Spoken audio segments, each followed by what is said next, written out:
Baik, langsung saja kita mulai.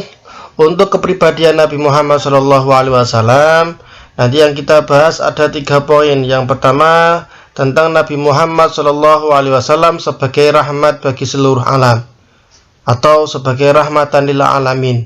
Kemudian yang kedua, sifat-sifat mulia Nabi Muhammad SAW.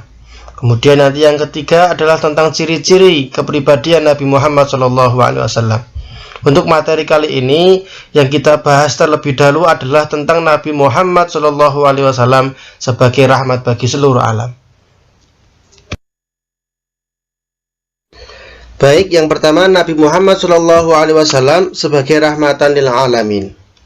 Kita memahami bahwa Nabi Muhammad SAW merupakan salah satu nabi dan rasul yang mana telah diutus oleh Allah Subhanahu wa taala. Tugas yang diemban oleh Nabi Muhammad SAW ini dijelaskan dalam Quran surah Al-Ahzab ayat 45-46 yang berbunyi, A'udzu billahi minasyaitonir rajim. Bismillahirrahmanirrahim. Ya ayyuhan nabiyyu inna arsalnaka syahidan wa mubashiran wa nadhira wa da'iyan ila Allahi bi'idnihi wa sirajan munira. Yang artinya, hai Nabi Muhammad SAW, sesungguhnya kami mengutusmu untuk jadi saksi dan pembawa kabar gembira dan pemberi peringatan, dan untuk jadi penyeru agama Allah Subhanahu wa taala dengan izinnya, dan untuk jadi cahaya yang menerangi.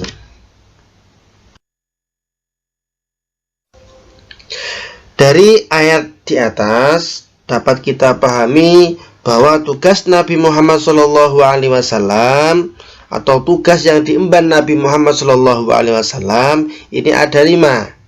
Yang pertama syahidan, yang kedua mubasyiran, yang ketiga nadhiran, yang keempat da'iyan ilallah, yang kelima sirajan muniran. Kemudian apa itu dari arti syahidan? Syahidan artinya menjadi saksi. Maksud di sini adalah Nabi Muhammad SAW ditugaskan oleh Allah Subhanahu wa taala untuk menjadi saksi bagi seluruh umatnya di hadapan Allah Subhanahu wa taala pada hari akhir kelak. Kemudian yang mubasyiran. Mubasyiran ini artinya pemberi kabar gembira. Maksudnya apa? Kabar gembira di sini ditujukan kepada umat Islam yang beriman, kepada orang-orang yang beriman, kepada umat yang beriman, bahwa mereka akan mendapat surganya Allah Subhanahu wa taala bila mereka menjalankan perintah Allah Subhanahu wa taala dan Rasulnya. Kemudian yang nadhiron. Apa itu dari arti nadhiron? Nadhiron artinya pemberi peringatan. Maksudnya peringatan ini juga ditujukan kepada orang-orang yang tidak beriman. Nah, mereka akan dimasukkan ke dalam nerakanya Allah SWT apabila tidak mau menjalankan perintah Allah Subhanahu wa taala dan perintah Rasulnya. Kemudian yang keempat da'iyan ilallah. Da'iyan ilallah artinya adalah penyeru agama Allah. Lah, Nabi Muhammad SAW ditugaskan oleh Allah untuk menyeru umatnya agar mau memeluk agama Islam. Selanjutnya yang terakhir sirajan muniron. Sirajan muniron artinya cahaya yang menerangi. Maksudnya Nabi Muhammad SAW ini ditugaskan oleh Allah Subhanahu wa taala untuk menerangi umatnya, untuk menerangi umat manusia yang hidup dalam kegelapan dengan ajaran Islam, yang dulunya tidak tahu haram halal, ya, Dengan adanya Nabi Muhammad SAW, kita bisa mengenal mana yang haram, mana yang halal, mana yang baik, mana yang tidak baik.